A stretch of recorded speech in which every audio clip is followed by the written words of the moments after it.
बढ़ो, हम तुम्हारे साथ हैं। अनिल भाऊ आगे बढ़ो, हम तुम्हारे साथ हैं। मानखटाव विधानसभा मतदारसंघातून उमेदवारी मिळावी या मागणीसाठी अनिल देसाई यांच्या कार्यकर्त्यांसह शरद पवारांना भेटण्यासाठी गोविंद बागेमध्ये आले होते. आपल्यासोबत स्वतः अनिल देसाई आहेत. काय नेमकी तुम्ही मागणी केलेली आहेत शरद पवारांनी तुम्हाला? आदरणीय पवार साहेबांना आम्ही सगळे भेटलो.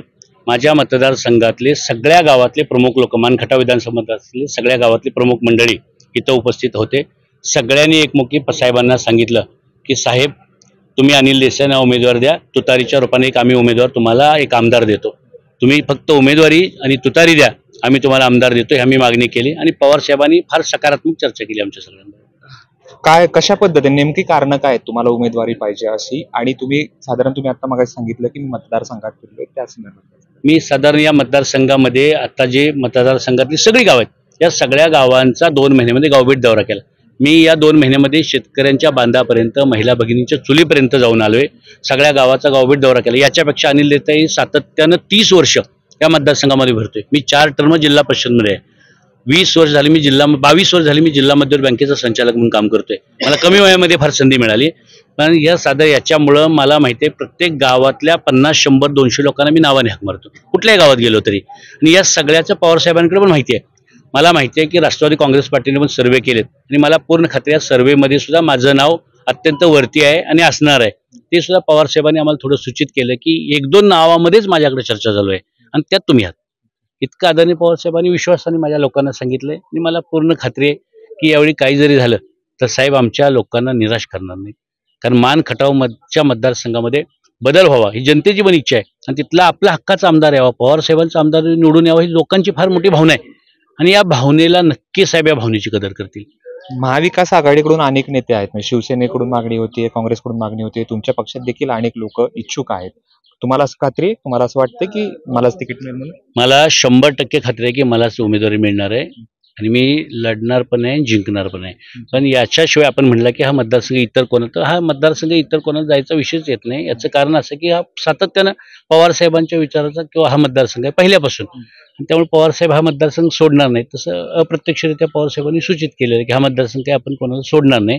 आणि आदरणीय पवार साहेबांना तिथल्या सगळ्या लोकांचा इतका अभ्यास आहे, म्हणजे जसा बारामती मतदारसंघाचा अभ्यास आहे तसा पवार साहेबांना मला माहिती आहे मानखटाव मतदारसंघाचा पण अभ्यास आहे. आता इथले बघितलेले बहुतांशी चेहरे हे 50-50 वर्ष पवार साहेबांवर काम करतात लोक, हे सगळे लोक भेटली आणि या लोकांनी पवार साहेबांना सांगितलं ना, आणि साहेबांनी त्यांना ओळखून सांगितलं की मला माहिती आहे त्या मतदारसंघाच्या जे काही थोड्या त्रुटी आहेत. आता आम्ही त्या मतदारसंघ विनमध्येच आहोत. फक्त आमच्यामध्ये थोडी एकीकरणं आमच्या लोकांना, तुम्ही जसं म्हणलं फार लोक इच्छुक नाही, 4 लोक आहेत. मागच्या वेळी आम्ही 17 लोक इच्छुक होतो. 17 पैकी जवळजवळ 15 लोक इच्छुक असताना आम्ही सगळे एक केले आणि एकच उमेदवार दिला होता. तेव्हा असं काही नाही, आता फक्त 4 लोकांनी फॉर्म भरलेत आणि त्यातले मला खात्री की 4च्या 4 लोक पवार साहेबांच्या ऐकण्यातले. तुमचं विद्यमान आमदारावरती एवढा राग काय? कारण बरेच पक्षातले नेते त्यांच्यावरती बोलतात, ते म्हणतात मी सगळ्यांना पुरून उरतो. साहेब या लक्षात ठेवा, जगामध्ये एखाद्या माणसाचा एखादा शत्रू असू शकतो, पण एका माणसाविषयी सातत्यानं शेकड्यामध्ये लोक, म्हणजे अख्ख्या महाराष्ट्रामध्ये भाजपमधले लोक सुद्धा त्यांच्याबद्दल चांगलं बोलत नाहीत. जे भाजप काम करतो म्हणतात ते कोणाचं काम करतात?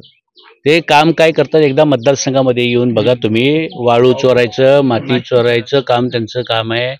काय त्यांचं काम आहे जर तुम्ही बघितलं तर तुम्हाला आश्चर्य वाटेल. फक्त गोरगरिबांना लोबडायचं काम चालू आहे, फक्त पैशाच्या जोरावरती आणि सत्तेच्या मगरुरीमध्ये, सत्तेच्या जोरावरती त्यांनी आतापर्यंत सातत्याने 15 वर्ष इलेक्शन जिंकलंय. पण यावेळी अनिल देसाई ते होऊन देणार नाही.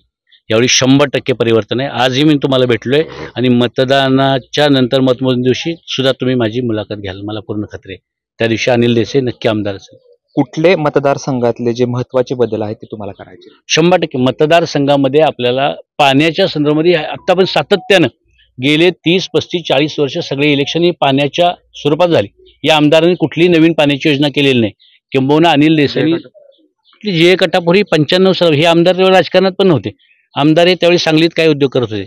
कुठली योजना आमदारांनी नवीन योजना केलेली नाही. उलट अनिल देसाई ज्यावेळी राजकारणामध्ये मी 2002-03 ला बँकेचा संचालक झालो आणि त्यावेळी टेंबूचं पाणी जे आमच्या मानखटावमध्ये नव्हतं ते टेंबूचं पाणी मिळावं म्हणून मी 16 दिवस 16 गावातले लोक, बायका, पोरासह मेंढरं घेऊन दहिवडीच्या तहसील कचेरीसमोर बसलो आणि 18 सालात मी ते टेंबूचं पाणी पिण्यासाठी आणलंय.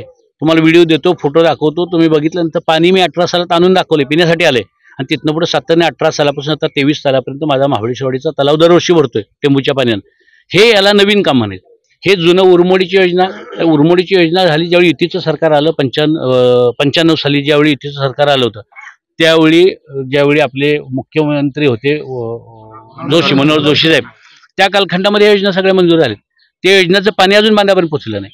आमदार फक्त बाकी काही करत नाहीत. इलेक्शन आलं की पाणीपूजन करतात. मोठा माणूस आणायचा, पाणीपूजन करायचं, बोटिंग करायचं. तुम्ही बघा दुष्काळात कधी बोटिंग होतं का? पण तुम्ही बघा तुमचे सगळ्यांचे चॅनल काढून बघा. आमदारांनी मान तालुक्याची चेष्टा केली.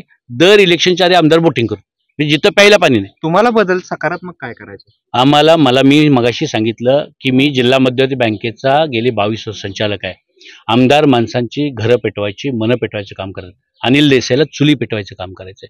आता सुद्धा बघितलं असेल एक अण्णासाहेब आर्थिक विकास मंडळाची योजना आली होती. मी जिल्हा बँकेतनं 376 कोटी रुपये देऊन जवळजवळ सातारा जिल्ह्यातल्या हजार म्हणजे 2,500-3 हजार तरुणांना रोजगार द्यायचं काम केलं.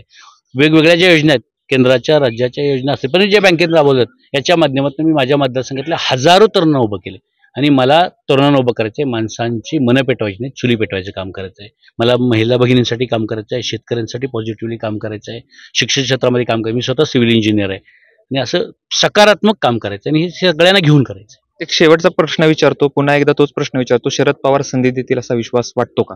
100% विश्वास नाही, मला खात्री आहे की यावेळी पवार साहेब 100% मला उमेदवारी देणार आहेत आणि आदरणीय पवार साहेबांच्या रूपानं आपण बघाल. कारण लोकसभेमध्ये सुद्धा सगळ्यात जास्त भूमिका स्ट्रॉंग भूमिका तुम्ही भाषणं काढून बघा अनिल देसाईंनी धैर्यशील मोहिते पाटलांच्या बाबतीमध्ये घेतली होती. त्यामुळे मला खात्री आहे आदरणीय पवार साहेब 100% मला संधी देणारच आहेत आणि मी या आदरणीय पवार साहेबांच्याकडे एक आमदार नक्की घेऊन येणार.